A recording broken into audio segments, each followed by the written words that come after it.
नमस्कार दोस्तों, आप सभी का देव अमृत गंगा चैनल में हार्दिक स्वागत है। आज हम गीता के तीसरे अध्याय के सार और उसके महात्म्य के बारे में अध्ययन करेंगे। गीता के तीसरे अध्याय का मुख्य उपदेश है कर्म करते हुए भी फल की आसक्ति ना रखना। श्री भगवान कृष्ण कहते हैं कि मनुष्य को अपना कर्तव्य करते रहना चाहिए, लेकिन उसके परिणामों की चिंता नहीं करनी चाहिए। इससे मनुष्य चिंता, लोभ और निराशा से मुक्त हो जाता है। श्री कृष्ण कहते हैं कि कोई भी व्यक्ति क्षण भर भी बिना कर्म के नहीं रह सकता। कर्म से ही जीवन चलता है।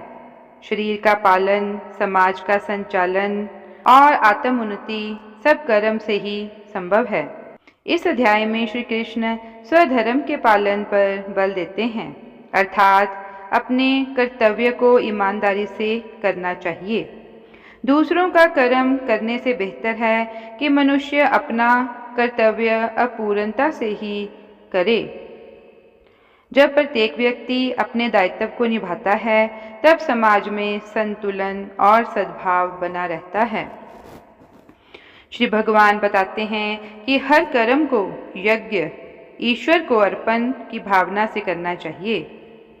जब हम कार्य को ईश्वर अर्पण भाव से करते हैं, तब वह कर्म बंधनकारी नहीं होता, बल्कि आत्मा को शुद्ध करता है।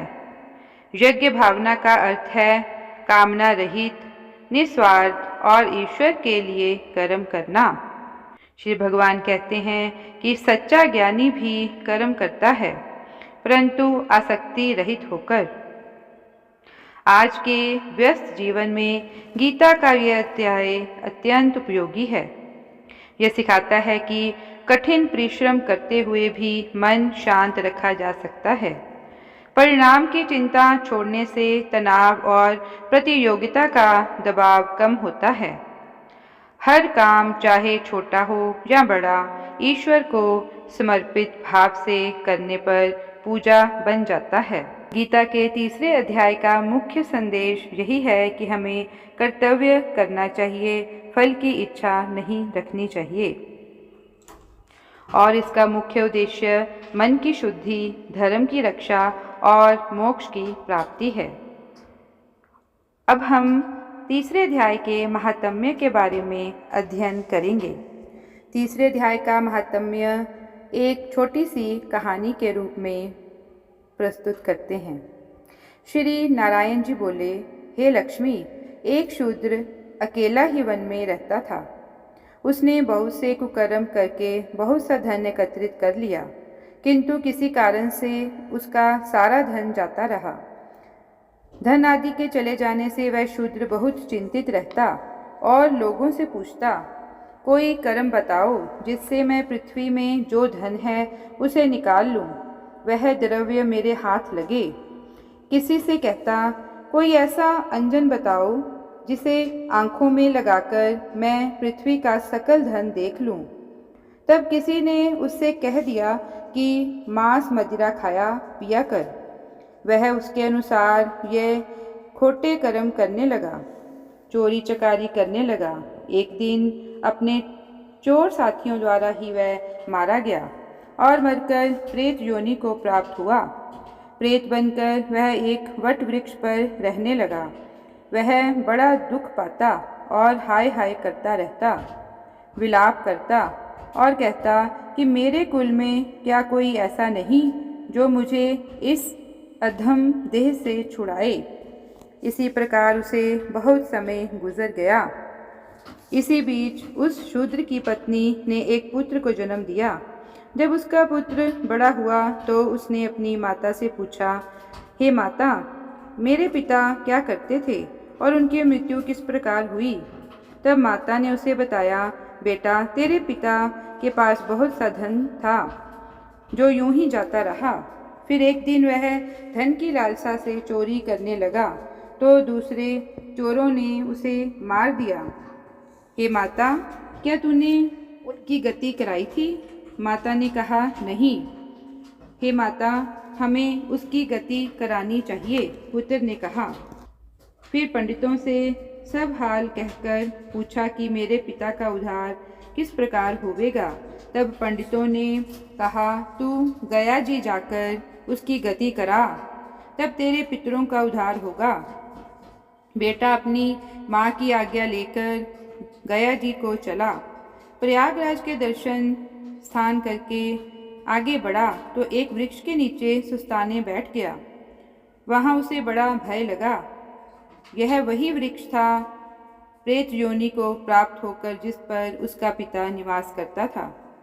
उसी जगह चोरों ने उसे मारा था। तब उस बालक ने अपना गुरु मंत्र पढ़ा। उसका एक नियम और भी था, वह नित्य श्री गीता जी का एक अध्याय पढ़ा करता था। उस दिन उसने उस वृक्ष के नीचे बैठकर श्री गीता जी के तीसरे अध्याय का पाठ किया।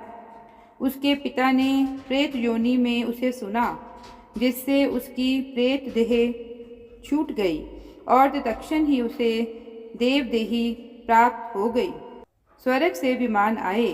विमान पर चढ़कर वह उसके सामने आया और आशीर्वाद देते हुए बोला, हे पुत्र, मैं तेरा पिता हूँ जो मरकर प्रेत हो गया था। तेरे इस पाठ को श्रवण करके ही मैंने प्रेत योनि त्याग कर देवदेही पाई है। मेरा उद्धार हो गया। अब तुझे गया जी जाना है तो अपनी खुशी से जा।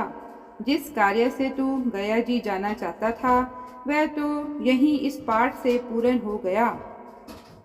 यह सुनकर पुत्र ने कहा, हे पिताजी, अब कोई और आज्ञा हो तो कहें। हे पुत्र, मेरे 7 पीढ़ियों तक के पितृ नरक में पड़े हैं। वे सब बड़े दुखी हैं। तू श्री गीता जी के तीसरे अध्याय का पाठ करके इसका फल उन्हें दे दे, जिससे वे भी इस दुख से मुक्ति पावें। यह आदेश देकर वह देही स्वर्ग को प्रस्थान कर गया। तब उस बालक ने वहीं बैठकर श्री गीता जी के तीसरे अध्याय का पाठ किया और इसका पुण्य अपने पितरों को देकर उन्हें वैकुंठगामी किया।